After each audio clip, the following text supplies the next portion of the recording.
Karlissa, you show it's quiet on the creek. You show be real quiet, tipping around like a mouse when you need to speak up. Now is the time to speak up. See, I thought you and Krishan was gonna have a little Sunday fun day and have tea and eat lunch and stuff like that because you wanted to come in cahoots with her because you don't no longer like Nevaeh because that didn't work out. Let me tell y'all something about Karlissa. Karlissa gonna go wherever the money flow. So if Blue like a certain chick, then she gonna try to get cool with the chick and get up underneath the chick, so so she can have her part, her say, her way with it. And if it don't work, then she gonna go back and she gonna double back and she's gonna flip and she's gonna flop and she gonna become cool with whoever don't like the person that is currently with Blueface. Same thing that happened with Jaden. When Blueface was Jaden, yeah, she could say she gave her the last piece of chicken and all this other stuff and blah, blah, blah, blah, blah. But the whole time, it's videos of her when she was giving Jaden a hard time. She was trying to fight Jaden, snatching shit off of Jaden's table, all kind of stuff. Because she didn't like Jaden, right? Then she wanted to be cool. Her and Jaden only became cool after Blue got with Krishan and Krishan beat her up. So then she became cool with Jaden. That's how the kids started going over there to Jaden's house, because Jaden was not allowing her to see the kids and none of the stuff like that because they weren't on good terms, right? Same thing with Nevaeh. Nevaeh came on the scene. Then she switched up and she tried to go over there and be cool and play with Nevaeh in Jaden's face, right? She switched up on Jaden. She did. Then that didn't work out. That backfired. So then she went and ran back over there to Jaden, right? She was mad at Jaden because Jaden was dealing with Kai, right? Then how the fuck you a manager and how you managing her love life? Like looking for love. How are you doing that? That's so weird. You just wanted your hand in the pot. And Jay, I got a story for you too. But anyway, so she goes back and be cool with Jaden. So then Rella pops up on the scene. She wasn't feeling Rella at first. She was talking smack about Rella. She didn't become cool with Rella until Rella said, "Oh, I'm gonna name her Karlissa." Then Karlissa's like, "Oh yeah, she gonna name the baby after me and boo boo boo this." Karlissa is a fake. She's a fraud. She's a flip flopper. Everybody needs to ask Karlissa, what was you doing in Baltimore the day that Ronnie died? Because it was reported that your ass was in Baltimore. Why was you in Baltimore? You have no business in Baltimore. You have no family in Baltimore. What? Would you say you was filming in Baltimore for your little stupid ass TikTok show that spelled toxic backwards? Like, who really even watches that? Who even really prescribes? Who really goes to her Patreon? Who is paying these people? Like, I am so sick of people paying supposed to be celebrities. These are not celebrities. They're not celebrities. Blueface is a D-list rapper that can't rap, that doesn't rap. He only put out one-hit wonders. One-hit little bangers that hit for a little bit. He does not have a catalog of music. He does not even have a full album of music. He got his claim to fame off the Tatiana song. Then from there, it went from the Blue Girl's house. He is always getting his money off the back of other females. What are we talking about here? But nonetheless, Karlissa, where are you? Come to the front. This is the time when you need to be on your live with your bonnet hanging off the side of your head, with your wig lifting up, with the crust in your eye and the drool going down your damn mouth and your titties swinging from left to right because you don't never leave no bra, or you be laying down in the bed braless, crust in the eye and all the things. Where are you at now? Because you are so hush mouth. Just like when it was reported on TMZ that Ronnie's investigation was still ongoing, you got real quiet on the creek. Just like you quiet on the creek now. You was all gung-ho talking about, oh yeah, me and Krishan, she's about to come over here. We about to have tea. We about to have lunch. Where are you now? That she didn't been following your son, been dropping the low everywhere he was at that day, because he's a messily manipulating, triangling ass nigga that like triangulate and get these girls arguing and fussing and fighting over him for what? Your son is in $19 million debt. Your son is in $19 million debt with a house that's in foreclosure. He has liens on him. He has court order payments that he have to pay back the dude that he shot at. He got to pay back Soldier Boy, baby mama. So where are you now?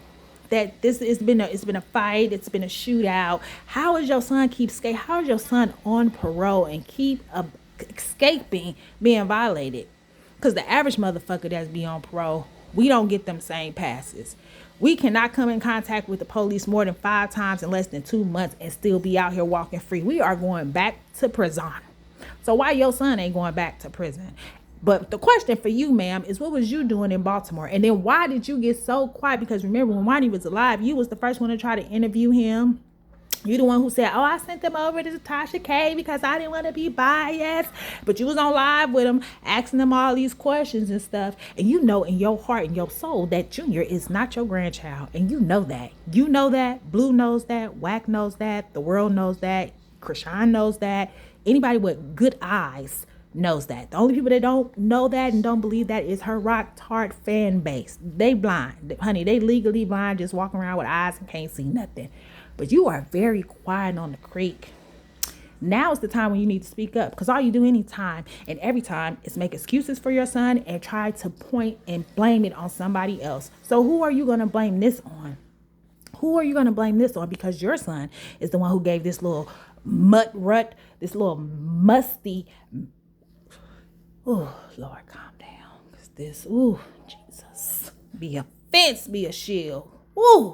I pray they put a RICO on all y'all, because it's pretty ironic and it's pretty weird that you was out there today that he died and that Wack got on, was it Adams or the other Culture Vulture show, explaining that, oh yeah, he's dead, he got shot 10 times and I got video. But soon as TMZ says something about it still being under investigation, Wack started backtracking. He started saying, oh, I don't think Krishan had nothing to do with it. You got quiet. You was like, oh, I don't think she would have nothing to do with that. I would hope that she didn't have nothing to do with that.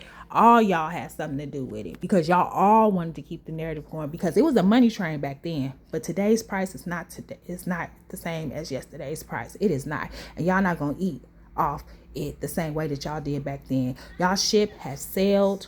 The train has stopped. The gig is up. The games is over. Y'all are all demons. You ain't nowhere near covered nothing about nobody's Jesus. Okay? Let me tell you this. You didn't even start mentioning or talking about God until Krishan started talking about God. She didn't start talking about God until after Quran's death, right? Then she started cosplaying and act like she was with God. She wanted to follow God, which was working in her favor. And she should have stayed on that path, and she should have stayed doing what she was doing and not came back to her vomit. But she did. She came right back to her vomit, and that's why we currently where we at. They will always be toxic together. Their relationship will never end on a good terms. Somebody's going to be in jail and somebody's going to be dead. They're toxic, and they showed that within the first 30 minutes of them even reconnecting and coming back together. They are toxic. They are your modern day Bobby and Whitney in 4K on crack 2.0. Pills and potions, skid and roll, ruthless and toothless. So come on up here, come to the forefront and show us whether your bonnet is on, whether your wig is slipping, whether you got crust in your mouth or your titties is hanging, and tell us, what do you have to say about this? What do you have to say about? I'm very interested to know, because you always get quiet when shit get real. And you can't blame this on nobody, because it was your son who did everything this day. He gave her every address. He's the one. He is the reason that she popped up at the door, because he was actually with her that night and got dropped over there off by her. And she's on camera with her dumb head ass. She's so stupid. She didn't follow this nigga all throughout the day with the same Burberry outfit on from the day before. Bring your ass to the front, Karlissa, because I want to hear what you got to say. Because you got an excuse for everything and you blame everybody for everything. You never hold your son accountable for nothing. Your son is nasty. Okay, he's fucking everything. They all got herpes, in case you didn't know. Bino is known to have herpes. Him and his baby mama, yeah, she exposed him for having herpes and showed his medicine. What's his name? Young boy. He known to have herpes. So if Nevaeh was fucking on him and Krishan was fucking on Bino, and then your son got bumpy ass hands every now and then, that's why he always putting on his gloves, honey, like he Michael Jackson or something. He always trying to cover up his hands when his hands is bumpy. Y'all gonna have to do better. But I really want to hear what you got to answer that. What was you doing in Baltimore on the day that Ronnie died?